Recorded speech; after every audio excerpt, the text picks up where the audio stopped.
All right. We are Rise Capital. We're reporting to you live from Salt Lake City at the Best Ever Conference. We are all together in person. Zasha flew in from Maui to join us, and we're just going to have a conversation about what Rise Capital is, what we do, and how we can help you earn more money and retire early or not, depending on what your own goals are. So just to get out of the way, most of you probably already know who we are because we've been putting out a lot of content, webinars, and things over the past year, but we're just going to give everybody a quick introduction in case this is your first time with us to introduce who we are, how we got into real estate, and what our personal dreams and goals are for earning passive income. So let's start out with Chris, our fearless leader.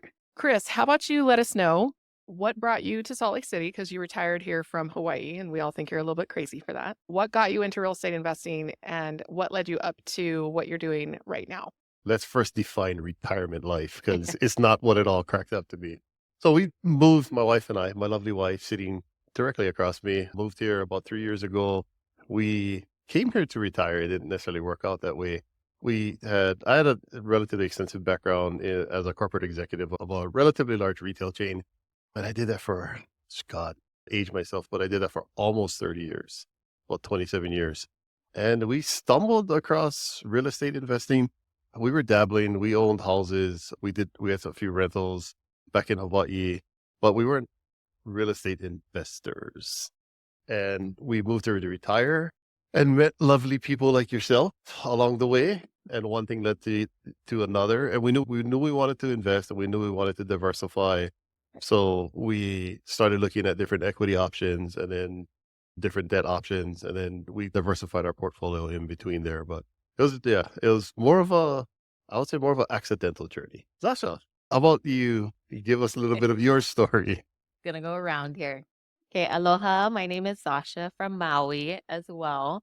And I grew up in low-income housing, raised by a single mom that struggled living in an expensive market, living in the islands. And I ended up putting myself through college, having my first daughter while in college. And that really gave me a bigger purpose in life. And I wanted to be a counselor growing up to help other people. But I ended up pivoting into civil engineering because I knew I needed to be a doctor, lawyer, engineer in order to live in Maui in Hawaii. So I worked that job for 10 years. I moved back home, but I still had little to no time with my family, which that was always my biggest, I guess, strife with my mom was that she was never there, but I was choosing not to be there because I was choosing to work more, choosing my career over spending more time with my family. So I think after turning 30, that was a big wake up call for me. Having my second child, I need to spend more time with both of my kids and my husband. So then I started just Googling how to quit my job and get rich and found Bigger Pockets. That led me to just researching a bunch of people on the podcast and reading books, especially like I've read a bunch of books from people that are here and learned that you could invest in real estate, but you didn't have to use any of your own money. And so that was the biggest hurdle for me growing up was like, oh, you need money in order to do these bigger projects, in order to get into real estate, buy rentals, and all these other things. So once that I learned that aspect of it, was a game changer. From then on, I ended up flipping homes and then bought a few rentals. And these rentals were a lot more work than I thought it was going to be. So I started looking into more bigger projects that were more hands off. And that's when I found commercial real estate, ended up meeting all you lovely people and a part of this debt and equity fund. Thank you. I think it's interesting how you talk about how you were an engineer working too many hours and you had to make a decision between your active real estate business and your engineering career. And I think that's what we help our investors focus on is multiple streams of income. One of those doesn't have to be a real estate business. It could just be the career that you're good at, that you love, but thinking about we need multiple streams. And I don't just mean multiple streams like both spouses are working. I'm talking about passive income streams that can enhance because you started the real estate thing as a side hustle and you quickly realized it took over and became a full-fledged business. And so understanding that there are other ways out there to make money in real estate other than doing your own flips or running your own rentals is really key to what we're helping our investors do. And I think that your story perfectly illustrates that, but yours too, Chris, because you were working too many hours as an executive You didn't have time for a side hustle. You didn't have time for a real estate side thing. But again, not knowing, oh, there's passive income out there. You both gave up your lucrative careers to do real estate. And I think that on one hand, it's impressive and it's exciting, right? But it's also not 100% necessary. And I think that's the word that we're trying to get out. There are lots of ways to do this, and we can help with the passive income side of things. And then that gives the investor more options on what they want to do with their career. So I just want to point that out about your two stories in particular, how that came across. And then Harmony, give us your perspective on what Chris just said, how you led into this, because now you're an agent, now you're working full time in a lending business, and what that meant for you when he first said, "Hey, I don't think I can do this anymore. I never see my family," and you're like, "Oh, what are we gonna do?" That was a scary moment because I didn't want to do this. I loved my career. That's probably one of the biggest things that was the hardest for me is for many years, I supported his career. We were very young, right? And that I loved what I did. 10 years in the medical field and then doing casework for the last 13 with the military, helping individuals. And I've always done community service of some sorts in everything I've done. And he lives on another island. So doing everything by myself at home, I'm like, wait, now you want to stop your career? No ways. You don't get to just say I'm done. And it took us a minute to adjust. And he kept telling me, I think you would like it if you become an agent. There's ways to help the people that you still help, and you can do this. And I was like, I'm not a salesperson. I'm not going to do this. And I gave him a hard time about it. I'm not going to lie. No sugarcoating it. And once I moved here, I was by myself during COVID with our son. So locked up in the hotel while you're looking for a home gets you thinking, right? And at that point, he was already telling me to dig deep into our whys and my own and all of that stuff. And I'm like, who is he? All of a sudden, these looking into doing our vision board and everything. So I started to dig deep on it. And I said, you know what?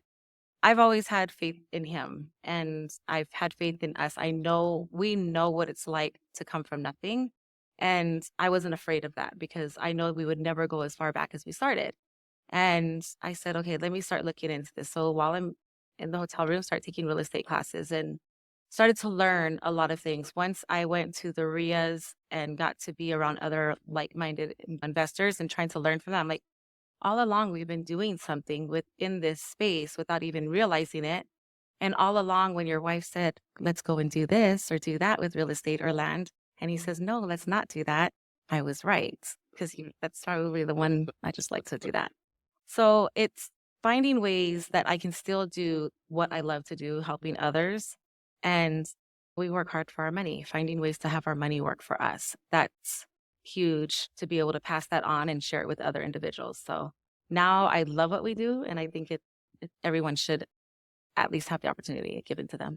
One thing you said that is really important, I don't know, before we unpack that, both of you decided to move to Salt Lake because you wanted to be on the mainland where your adult kids were living. And so I think that's important to point out. Like, you made the sacrifice of giving up the extended family in Hawaii, giving up Hawaii and moving to Salt Lake City. And people are like, oh, it's crazy, but you needed to be on the mainland in order to spend more time with your adult kids. And that was a high priority for both of you. It's like putting that family first, whether we're long-term caregivers or not, putting that family first and being able to say, like, my lifestyle needs to be served by my income. I'm not living my life to serve my income. It's for our benefits. And what you mentioned there is when you very first started, you were pretty scared and you weren't sure if this was going to work out, but that you knew that you would never be as bad off as you were when you started, because if you come from nothing, then you know that you can do that. Yep. So I think that's an important thing to say. Is like humans have a fear of loss that will outweigh any hope of gain.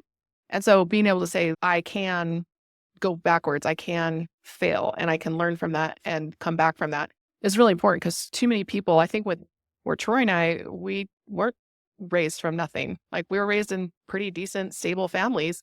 And I think some of that comfort and that level of base, let's just call it mediocrity, was really difficult to walk away from and take any risks, because when you're comfortable, sometimes the biggest enemy of greatness is the fact that you are doing pretty well right now. And so we had some different mindset things to overcome, but that was something that we didn't have. And that was the hardest and that was something he pointed out to me. You've gotten comfortable. And I did. Like, we worked our way up. And over the years, it's very obvious to anybody who knew us, the stages that we kept leveling up.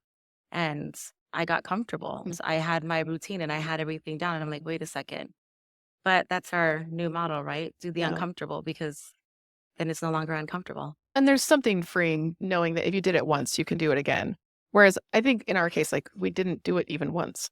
So we didn't know, Well, can you we can do do this it at all? again and you do it better Yeah. because you've learned along the way. And it's hard work. Nobody wants to go rebuild it. But the fact that you can, that there's something freeing about that, which I think is important, is that investors are looking into their own options for their own income and their own potential early retirement. Those things are scary, especially if they weren't raised in a family that did that.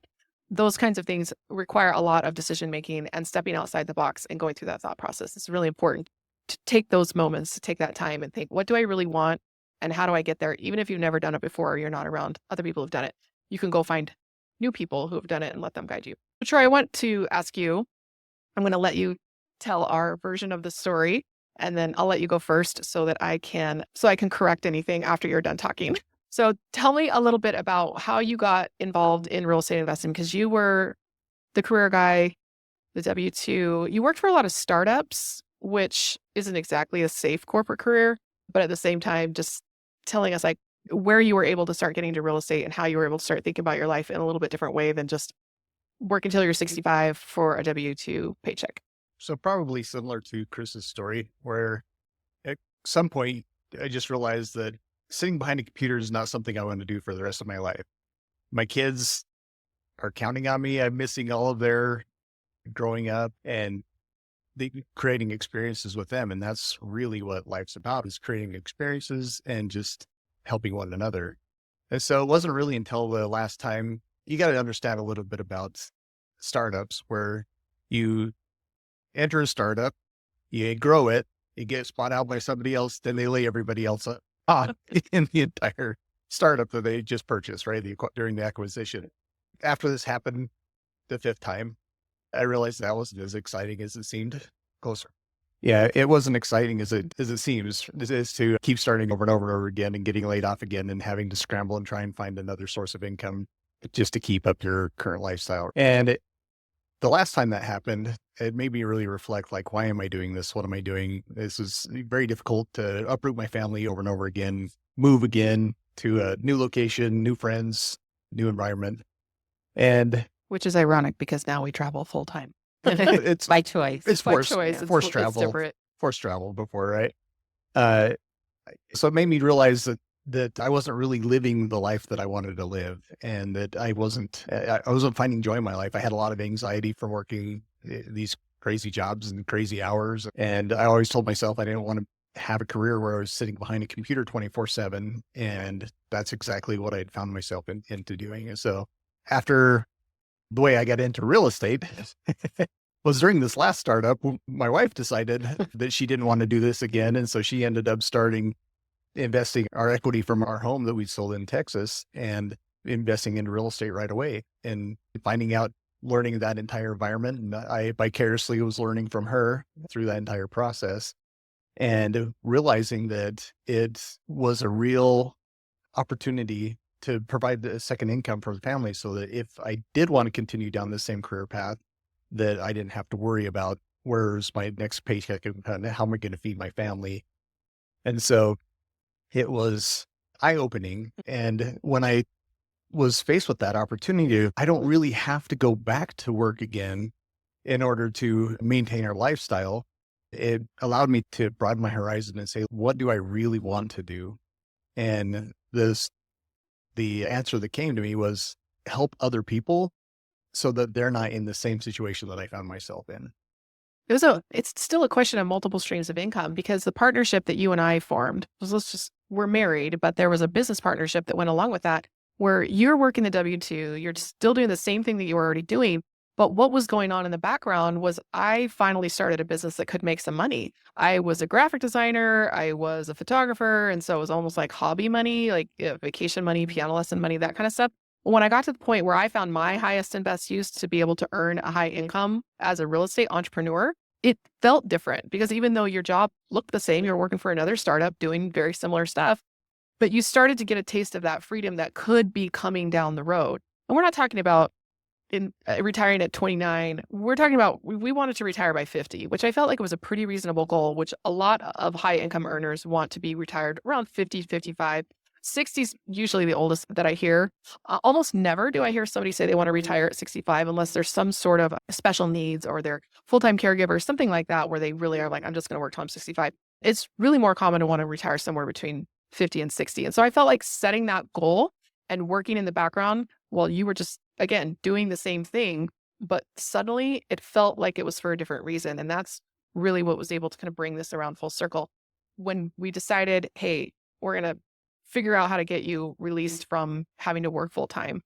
What do we want to do? Because the biggest warning that we got was when you retire early, you're going to lose your purpose. I graduated college when I was at 40, and nobody warned me that after I graduated that I would go through this period of loss and kind of depression, trying to figure out, okay, what comes next. And so from the retirement side, people had warned me in the retire early community that we needed to find another purpose. And so that's when we hooked up with Chris and Harmony and Zasha. I think we need to start a business. We need to be able to share what we've learned with other people and help other families who are going through the same things that we did, build multiple streams of income so they can decide when they retire versus just doing the same thing that they've always done, one stream of income or two spouses working two streams of active income and helping people diversify. So for me, that was a huge motivation. And the mindset that you had that shift, I think is really important because on the surface, it didn't really look very different than what you were doing all the years before. But now you had a new purpose. I don't find anything that I have to correct in that too much. I think you only got laid off 3 times, not 5, but it's still a lot. All right, Chris, can you take a minute and educate the listener on what it is that we do on the private money side of what we're doing? And just to give an overall here, we're basically a fund that loans money to real estate flippers. And we occasionally will do an equity project, meaning a profit sharing project, because we want a little bit of potential growth and appreciation. Equity means you share the profits and the losses. So we want profit sharing ability. And we also need a little bit of depreciation so that we can basically pay less income and capital gains taxes. But what we primarily do, because we're all already left our jobs or already retired on our passive income, is an income fund. And so most of what we do, 80, 90% of what we do is hard money lending, and then a little bit on the side for equity. So educate us on the hard money lending side, because that was the business that you were running when we first connected, and you service all of our loans, you find all of our deals. What would it take if somebody wanted to start a hard money lending business on their own? So I think there are misconceptions out there that this is just, oh, you just lend money out and it's totally passive. It's definitely a business for the person who's running it. And so if somebody hears what you're having to say and they're really excited about it, and they want to go start their own hard money lending business, then they now have something to empower them to be able to do that. But if they also are hearing that, oh, that's a lot of work, like they know what goes into it and they'd be more comfortable that if they're going to invest capital with Rise, that we know what we're doing and we can help get them into good deals that can provide a good source of income for them. First off, I think you did a phenomenal job summarizing what we do. So Give me the step by step. Made my job a whole lot easier. I think the biggest thing so if you're starting it on your own, you definitely can do it. But when you're looking at it, I think this is just investments in general. Because one of the things, because I would say we're relatively newer to investing, right? We dabbled in it, but more of as an actively getting our money consistently working only really happened in the last 3 years. Because again, probably similar to a lot of people that go out and get jobs, you get a retirement account. If you open up a IRA account, you'll normally have Edward Jones or some kind of financial advisor that's managing your money, typically in the equity market. And we weren't too far different.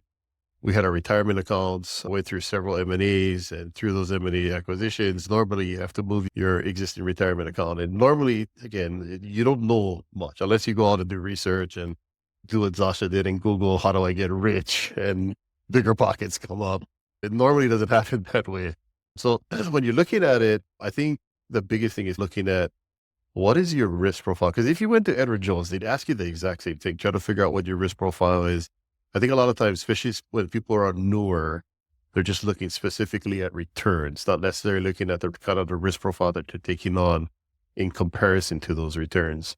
So when we're looking at it, and the reason why I think when you look at it, everyone's on a different investment journey. It's not a one size fit all for anyone, because it depends on how much income they have, where they're at in their stage of life.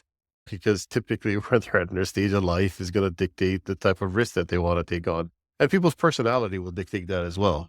But when you're looking at it, for us, we wanted to be able to diversify. We've dabbled in the equity market, but we wanted to be able to diversify. And debt was a big portion of it because the risk that you take on versus the return, I'm going to be honest, it's significantly higher than typically anything else out there. The risk versus return portion of it, not just the return, but the risk that you're taking on for that return that you're getting back. And I think a lot of that came into fruition in the last year, where a lot of equity deals were not paying out. I get the question asked for me a while, like, how is everything doing? I was like, oh, we're doing fine because a large portion of our money is allocated to debt. Our equity portions are not doing as well as the debt side of it, but that's pretty consistent. So if you wanted to entertain it and take it on yourself, I would say the biggest thing is balancing your capital versus the deal flow. Because you got to go out and find the deals if you wanted to go and do it yourself. And then there's still risk mitigation that you have to put in place. You have to make sure that the borrower is going to perform on that note. You have to make sure that the asset is what the value of what you're lending. And you want to typically have some kind of cushion there. So if something doesn't go according to plan, you have a cushion if you have to take the property back. So there's a lot that kind of goes into it. And then servicing the loan is a whole different thing.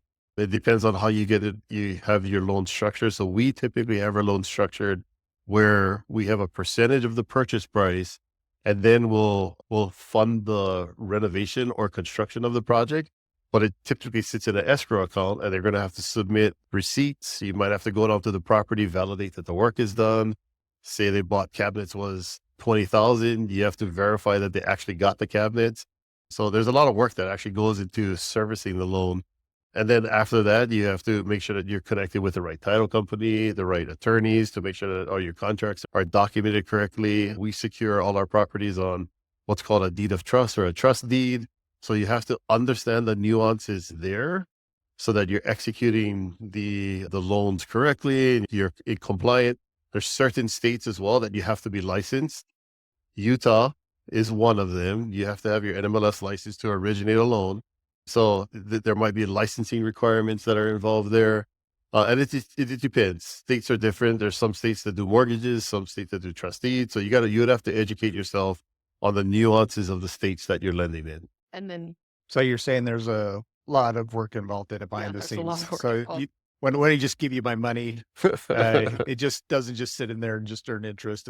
There's actually people in the back that are saving you a lot of work. That's what you're trying to say. Absolutely. And the biggest thing that I've noticed is that when things don't go well, you have two options when a loan basically is not getting paid. Well, three options. You can modify the loan. You could say, you can make payments later. You can pay me on the back end. Just keep paying my investors, but you can delay our payments. So that's a loan modification. The other option would be to sell the non-performing note.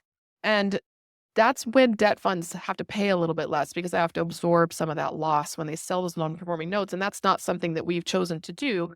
Our preferred method, obviously, is number one, to modify.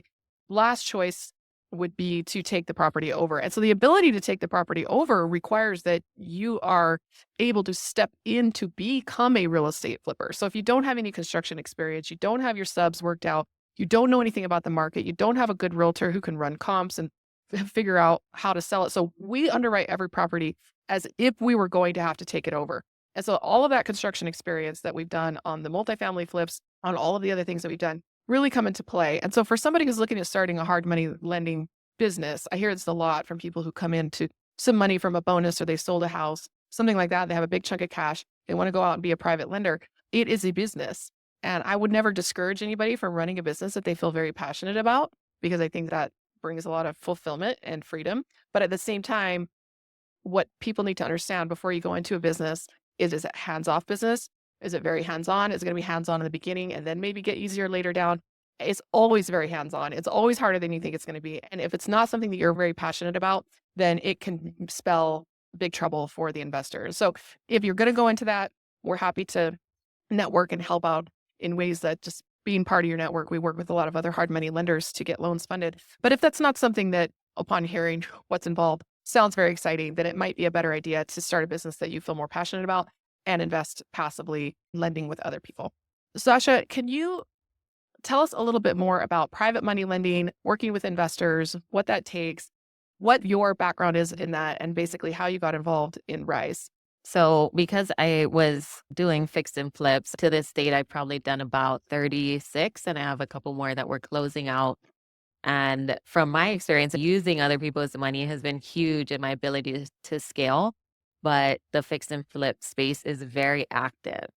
And for me, I think just knowing how to leverage other people's money has been huge, but also transitioning into being the side that actually lends out the money has been way better and less stressful. There is still a lot that goes into it, like you said, the back end of things, but it's more of the networking and connections and educating people that they can use their money to make more money. Because a lot of people ask me, why don't I ever hear about private lending or investing in real estate passively? And I never heard about that when I was working as an engineer, and I didn't know I even could move my retirement money into other alternative assets like real estate, and I could have control. But again, I was the person that was working my job, I was overworked. I didn't want to think any more than I already was. And so with my retirement accounts, I was just very passive with it. And I think we talked about that before too, the set it and forget it mindset that a lot of people working their W-2s have with their retirements is really, you should be looking at your retirement account and paying attention. Because when I left my job in 2020, I forgot about my 401k until other people were investing. And I learned that you could use your retirement to invest in other people's deals. And I was like, wait a minute, I think I have a retirement account. And so I went back and looked. And in 2020, it was, I think, up to 103,000. And it was in a fairly conservative account. But then the pandemic happened. So when I went back in 2022 to look at it, it was like 79,000. So with just a couple years of not even paying attention to that retirement account, I lost a bunch of money. But I know how to make money. So then I rolled it over into a solo 401k, and now I have control of where it goes to. But with private lending, it's basically what we do is we raise money from everyday people that want better return or more secured returns backed by real estate. And for us, I think on the debt side, learning that you could give people, or typically they could earn 10 to 12% on just investing their money into your deals has been huge. For they're getting more than you could get in like a high yield savings account, more than a lot of people are getting right now in the stock market. And I think real estate has always been tried and true. I think it's just learning to think outside of the box. But once you see other people doing it that are just average people, or that you can connect with, or that are very open like we are, we're just people that stumbled upon real estate and educated ourselves and went all in. But you don't have to do that. Like Harmony said, I think if you love your job and love what you do, stay with it and then diversify, like you said. But I've spoken to financial advisors before that never mentioned real estate. And once I did, they were like, oh, no, it's too risky. But if you think about it, what are you getting your returns right now in your retirement? That's held by the stock market. I think it's important to also point out how risky it really is and how we structure our debt side too. You go to different hard money lenders and the way they do things, it's all structured so differently. I think it's important to point out how we loan the money and how secure, if you're going to invest at all, there's always risk, but how much more secure we do things opposed to maybe that another. So can you tell us a little bit more about that? Because you worked with a financial planner, both you and Chris, early on. I still like the stock market. I still like public markets. We like to diversify into, especially right now, the stock market's kind of killing it, all historic highs. But we felt like we needed to diversify into private markets because the private markets tend to outperform the public markets as a trend line. I think right now, real estate is struggling. It's a time to buy. So when you're looking at an investing advisor, what she's saying is, oh, don't do real estate, it's too risky. But I know investment advisors who really do specialize in private markets, and they're able to hook you up with great opportunities. So just making sure that you're matching up the advisor with the types of things you want to invest in.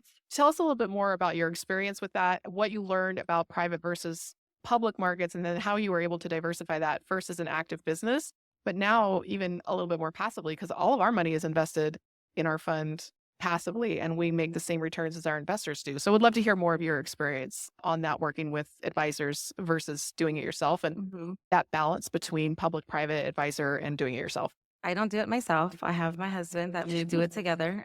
He does most of it. Definitely, when we started going to our financial advisor, I was unaware of I was not the books person. He budgeted, he did all of those things. Those are his strengths, not mine. But once we got into real estate, that's when I started to understand a lot more, to see the difference and understanding the risks more.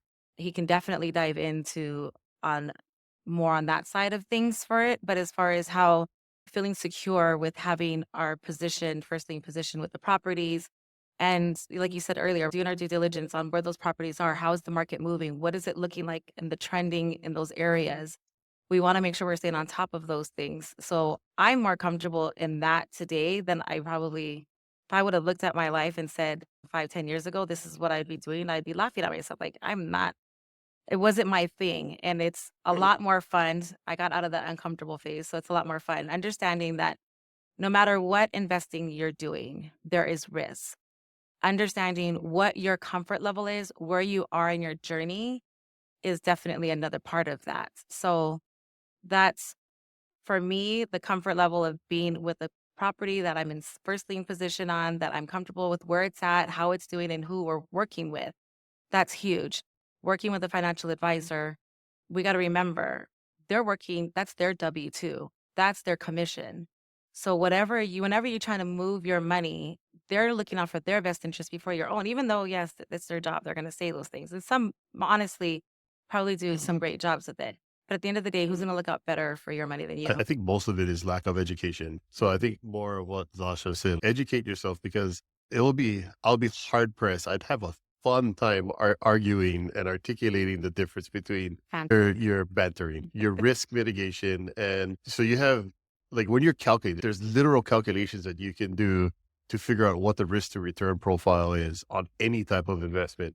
It's a little harder with private placement, especially with real estate, but the calculation is still there. So for someone to say real estate is risky, they're not educated enough to be able to articulate that, because the stock market actually hasn't been performing well in the last month. There's been a lot of integration into the equity market, there's a lot of geopolitical things going on. You have China coming in with DeepSeek that just absolutely AI taking devastated over. AI, and Nvidia's been down significantly. Tech stocks have been down significantly. So to say that real estate is risky, I would say is more of a lack of education. Because again, like you said, we still dabble in the equity market. I have shares of Microsoft, I have shares of Tesla, all of which has not been performing well in the last month. But I also have a large portfolio in debt. But if you actually did the calculation, say you do standard deviation, just think, we'll get a little geeky and technical here, just take standard deviation as an example. And that's basically the deviation from the mean, up and down. How much does the equity market diverge from the mean of what the normal investment is? Like, again, Nvidia stocks, if I don't know the exact amount, but I think it's down almost close to 20% from the highs. So it had a deviation dip 20%. You're never going to see that I can't say you never will. 2008 was probably one time where you've seen some deviation from the mean on the real estate side of things, but you're typically not going to have that standard deviation on the real estate side of it. It's pretty steady Eddie. And that took time, right? Like in 2008, it wasn't like in a month or in No, a few yes, weeks, yes. right? It took, so the largest markets, I think the largest hit was in Nevada, and they had close to a 60-70% drop, but that took 6 to 8 months for it to get to the lowest drop. So yeah, it's over a longer period of time. In general, private markets tend to be less volatile for a lot of reasons. We're not doing our valuations as frequently as we are in public markets, and it's less liquid, so people aren't able to panic sell in the same way. So that trade-off for that lack of liquidity tends to be less volatility. And so it's one of those diversification questions. You're going to have to invest in multiple things in order to get the pros from each and minimize the cons from each. And so just understanding the strengths and weaknesses of the various kinds of markets, where you want to have your money placed, is something that an active investor needs to do. If you want to be great at money, you need to pay attention to your money. You can't just set it and forget it, or you will be set Regret it it. and We'll regret it. regret it. Nobody's going to become a great basketball player by reading basketball books. Nobody's going to become a great pianist by reading piano books. You've got to get out there and you've got to do it. If you want to be great at money, you need to put some effort into learning about it, how to manage it, and how to keep an eye on it and where to put it. And we're not saying that this needs to be your new business, but if you retire early, becoming a portfolio manager is your new part-time job. Because if you want to win at money, you need to pay attention to it. Troy, I want to ask you this question because Harmony, as the realtor in the group, you do have a huge role to play, especially in our residentials, running comps, being aware of what the valuations are. But Troy, I would say in our group, you're probably the least involved in the actual real estate part of the business. And so I'm curious for you to share how you were able to take your skill set that you had in tech and how you were able to then apply that over to your new job and your new business in a completely different industry. Because I think it's important that people understand to be able to use their skills and move them over to something else new and be able to apply skill sets they have to something new. Can you talk us through your process, how you were able to do that, and the mindset that you needed to have to say, oh, I'm going to completely change my career with this new business, and how you're able to apply those same skills? That's a good question, Emma. Engineering is all about engineered laziness. So it's trying to figure out the most efficient way to do something to take the least amount of effort to do it, right?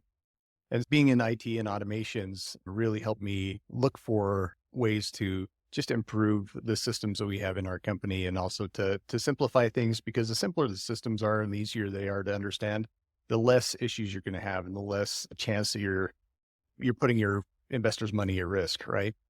And so it's not only that, but it's an ever-changing environment of security and with AI, the craziness that's going on there. It's getting to the point where you need to have somebody that's there full time, that's got their thumb on the network, on their systems, to be able to really understand when there's an issue and to be able to quickly resolve it. Yeah, I find that you're very useful on the front end marketing side of things with the automated messaging, making sure that our events are scheduled, websites updated, all of that kind of stuff. But then you also spend a lot of time on the back end on the servicing itself to make sure that the money that we do have invested with us is moving through the right channels, the right documents have been signed, that they're getting the information that they need to be timely. And so this is a huge part of running a private money business, is being able to not only attract capital, but then also be able to serve that capital like a customer service role, using systems and processes. And the more systems driven a business is, the better they tend to perform, because they think about processes and systems rather than just running around chasing tails and things falling through the cracks. So I feel like that's a big part of what you and Chris in particular do inside the business, just to keep things running smoothly. So to wrap up, we're going to do a little tradition. I have a podcast, Passive Income Adventures, that I host weekly. And I always ask the guests at the end, what is your next adventure that you're planning, your next bucket list item? Tell me what you are doing in your personal life over the next months to years that motivates you to keep doing what you're doing. So we'll start with you, Chris. So I'll keep it super brief because my wife will kill me if I don't. But so more of what we do is to support our philanthropic outlook on different things. So we're starting more, but we have several businesses in Africa that help empower and bring economic opportunities to various countries. We have a trip planned in August. So we went there last year. We plan on going back again in August. I think we're going to try and hit a few extra countries. So our primary place of employment is Cote d'Ivoire, Africa, but we've branched out to, I think we have more people in Nigeria now. We're helping more people in Nigeria and Ghana. We picked up a few in the last few days. So most of our efforts, and honestly, real estate is there to help support our philanthropic efforts.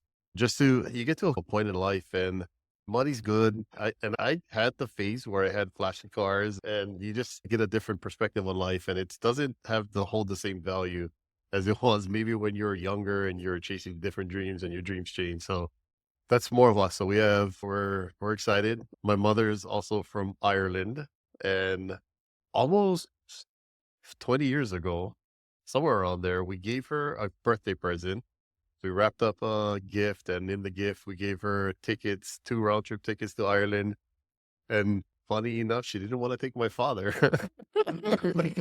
So she never had the chance to go. So this year we're taking her to Ireland on our stop back from Africa. So that's us. So I think next or for spring break. So moving forward, before I used to work through a lot of the holidays and work through a lot of the breaks, and the kids were just used to it. So ever since my daughter just graduated this past year, we went on almost a month European cruise, and that was a game changer. I couldn't get Wi-Fi. I couldn't make phone calls a lot of the times. And so it made me or forced me to take a break, which was needed. And that just opened my eyes to no, I need to, when there is a break or there are events that happen, especially with family or big family parties, I need to be more present. So this spring break, we're actually going to go to the Big Island where we bought 32 lots where we want to build affordable housing.